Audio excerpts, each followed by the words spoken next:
திமுக அதிமுக கூட்டணி அமைய வாய்ப்பில்லை என திமுக செய்தி தொடர்பாளர் TKS இளங்கோவன் திட்டவட்டமாக தெரிவித்துள்ளார். தமிழக அரசியல் களம் உச்சக்கட்ட பரபரப்பில் இருக்கும் சூழலில் அதனை மேலும் அதிகரிக்கும் விதமாக திமுக அதிமுக கூட்டணி அமைய உள்ளதாக கடந்த 2 நாட்களாக செய்திகள் வேகமாக பரவி வருகின்றன. இந்த நிலையில் ANI செய்தி நிறுவனத்திற்கு பேட்டியளித்த திமுக செய்தி தொடர்பாளர் TKS இளங்கோவன் திமுக மற்றும் அதிமுக இடையே கூட்டணி அமைவது சாத்தியம் என்று தான் கருதவில்லை என்றார்.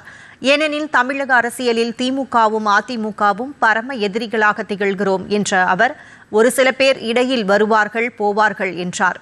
தாவேகாவுக்கு பெரும்பான்மை கிடைக்காத சூழலில் எதிர்க்கட்சியாக திமுக எப்படி செயல்பட வேண்டும் என்பதற்காகவே ஆலோசனை நடந்தது என்று கூறினார். We ADMK and DMK are the major enemies in Tamil Nadu politics. Somebody might come in between, but they will go.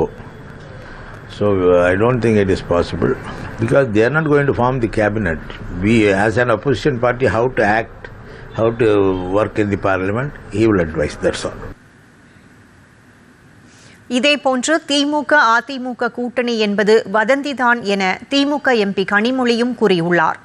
சென்னையில் செய்தியாளர்களிடம் பேசிய அவர் தமிழக வெற்றிக் கழகத்தை ஆட்சி அமைக்க அழைக்க வேண்டும் என்றார்.